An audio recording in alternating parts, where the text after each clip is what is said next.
Have you ever got special attention from TSA? I mean, I've gotten more pats than a puppy at a dog park, and I didn't even get dinner. Instead of risking another affectionate encounter at the airport, I took matters into my own hands. With a 3D printer, an Apache 1800 case, and enough patience to outweight a sloth at a red light. In this episode, join me as I share the hits, the misses, and the aha moment that could light up a light bulb.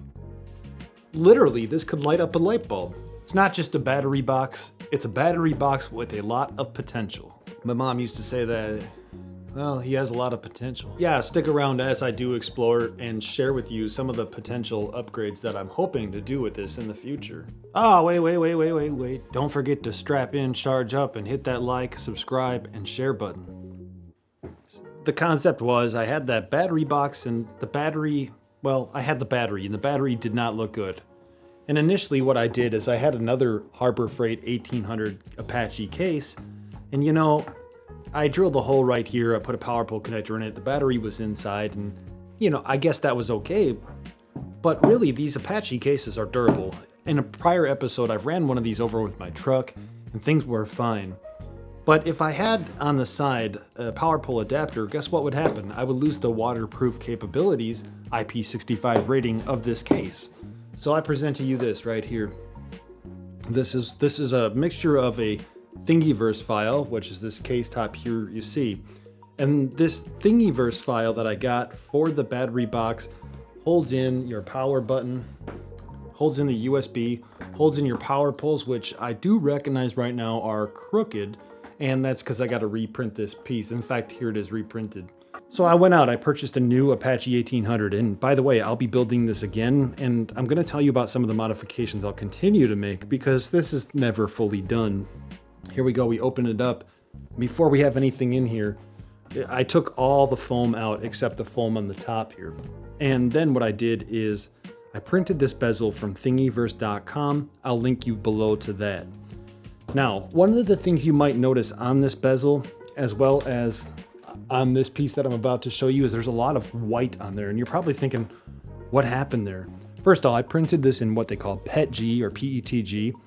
It's a little bit more durable than PLA, and it withstands heat a little bit better. So it won't warp in a car in the middle of the summer per se, in theory. Ultimately, if you wanted to make sure it wouldn't warp, you print with ASA or polycarbonate, and all those would be fine. But for now, PETG is fine. And I super glued it around the corners. And that's why you start to see the white. Just a little bit of a sidetrack thing here, fun knowledge. Maybe somebody bad had grabbed this baggie and their fingerprint was right here. And maybe you only had one chance to get that fingerprint. So what you would do is you might put it in a fumigation chamber, and then you might put some super glue right here, okay? And then close the chamber. And after about 24 hours, when you open it back up, everything's white and you have a fingerprint on here. Much like you might see some fingerprints, but you might also see the texture of the object right here and all over this, because that's what I did. I glued this in, it was setting. I thought it was pretty well set, about 24 hours. Then I put this in and came back a day later and it was still fumigating. So, you know, just something to consider. And that also means that there's harmful chemicals that are being expelled if you leave the case closed and don't let it breathe while it's drying. Now, that's all we really had to do for the Harbor Freight case, and it's looking pretty good. The other thing actually I did with these bezels is I put these little threads in here. They're called threaded insert set, and I used M3 on here. So I found some M3s that were gonna fit, and that's what I used, M3 screws as well when we get to that point later. Anyway, as this sits to the side, this is where there are a few things I wanna point out because this might really help you in your journey. Let me zoom in here a little bit. Let's start with the battery, okay? This battery was a 6 amp hour battery. It's actually an 8.4 amp hour battery from Granner Power. And it came in an external case like this. However, when it comes to testing, I really do like to test my equipment, look inside, see how the cells look and so forth. I'm learning a lot about this stuff and that's cool. So as I took it apart, that's when I decided to try to put it back together, and you saw that horrible TSA. Man, that battery looked bad. And so I did. I reheat shrinked it with the proper size heat shrinking or close to it. and we use some tape here to hold it onto the actual case. Okay, this is what my case ended up looking like, but it needs to change. What needs to change? Well, first all, you'll notice that the grinder power had these I want to call them alligator clips right here. But you'll notice that there was these little clips on here, and when I had the battery apart, the first thing I did was rewired it so it was power pull. And then I did this, and although this is ugly, it's going to change as well. I have your positive and your negative, and what happens is when we plug this in, hopefully the correct way, right? We have positive going to a switch, which is up front here. I think they call this a rocker switch. And then it shows our voltage. And it also has the ability to allow us to plug in a USB for charging. But also, I didn't want to have the power pole connector on the front, which I also 3D printed, to not work if this was on, or off rather. So if this is off, the power pole connector will still work. Now, I had 3 reasons for doing that. Number 1, if you notice this wire here, this wire is 12 gauge wire. And this wire is 12 gauge wire. And I guess in theory, 12 gauge wire is good for up to 20 amps of current. But then we get down to here and you can see that this is a lot thinner of wire. It's probably 14 gauge, which would be good for, I think, 15 amps of current, which the website that I bought these from, I'll link the Amazon affiliate link below, does specify that they're good for up to 15 amps. And my problem or my concern is if I just daisy chained it here, well, then I might not be able to get the full amperage out. I know this is just really an 8.4 amp hour battery, but it is kind of good to know I have it this way if I ever need to swap something out. And with that, I went directly to the power pole adapter. In the future, I know you're thinking it, I am going to do an inline fuse of 25 amps. In fact, I already have it made. I just got to find a way to fit it in here, and that will come in revision 2. So yeah, what we're going to do is we're going to have our inline fuse, then we're going to go direct to here, and that also allows me to charge this anytime and not worry, did I have the power switch on or off? It doesn't matter. All I have to do is plug in and then the power is good. I have nice spacing on here for the power switch, the voltage, and the USB, with the voltage being nice in the center. I love it, but the problem is if you look at the wires, they actually bend the plate here, this front cover, because the wires are pulling together, creating that almost like a bridge or arch effect. And I'm not necessarily concerned about this plastic that I can print in just a couple hours, but if we start to really think about it, what's happening here on the connectors, right? The connectors are pulling away from the switches, and that can cause a failure at any one of these points in the future. So what I will do on my next iteration is I'm going to make these just a little bit closer together. And that will also give me the opportunity to add in binding posts. You can see here, I cut this positive right here, and I also cut the negative. Okay, why did I do that? Well, there was a car adapter or a cigarette adapter on here too, one of these surface mount cigarette adapters, and I didn't want it. And foolishly, I just cut it, but then I realized, okay, well, maybe I could have done binding posts. So if I do move these together, they're closer together, they'll still look organized and neat. The wires will no longer pull because they're too far separated. And then I could also fit my binding post adapters right here. So in the future, I'll be able to do up to 15 amps on a binding post, or again, up to 20 amps technically on a power pole adapter.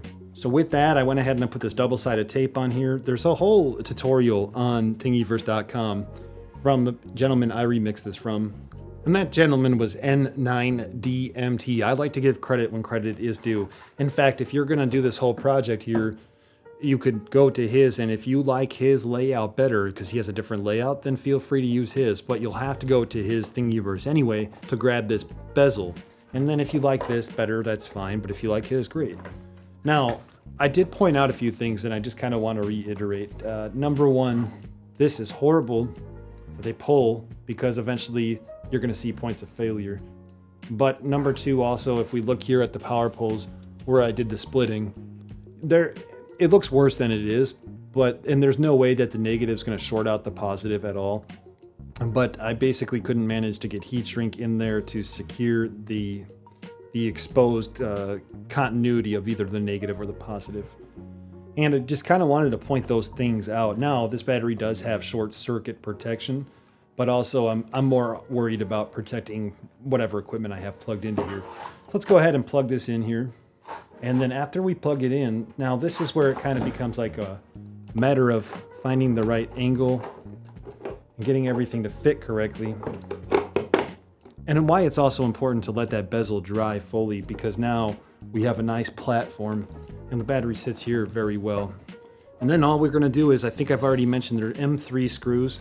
These ones happen to be M3 by 10, possibly. Now, I'm also going to point out the fact that there might be a better way to do it.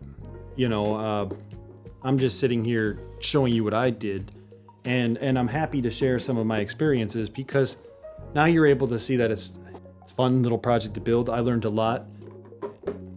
And then also I got to continue to brush up on my AutoCAD design skills as well as 3D printing. See, like even this one right here, I can't see the thread. It's kind of down there a little bit, but I think we're going to be okay.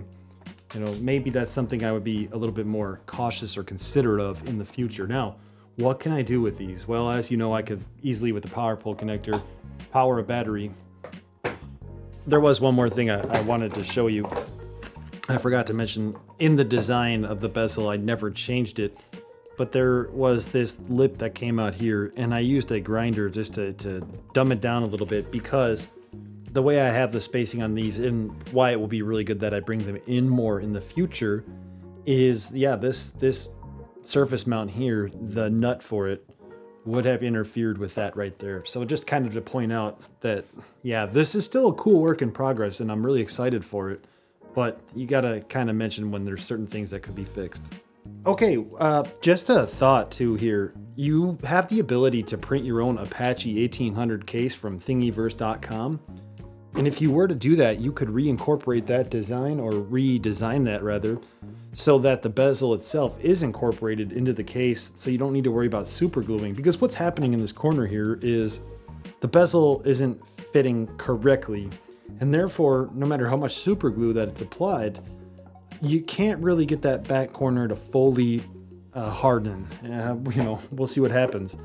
That could also be an indication about the type of filament that I'm using. Did you know that different filaments have different expansion or, you know, retraction when it's cooling down, so that you might get a cube that's 20 millimeters by 20 millimeters by 20 millimeters, and then after you let it cool, depending on the filament, it could be different sizes altogether. And maybe that's what we're seeing here, so maybe I'll try to reprint the bezel for version 2. Reprint the bezel about 1% larger. Let's see what we got going on here. Quick charge, no, Type-C. Plugged into Type-C. I have this Type-C here. I have a phone here. And if we plug it in, we should get our quick charging. Fast charging, 23%. Let's set that to the side for a moment. And let's plug in another USB device. KGQ10H shows charging, so that's good. I wonder if we turn it on, how much noise this will generate.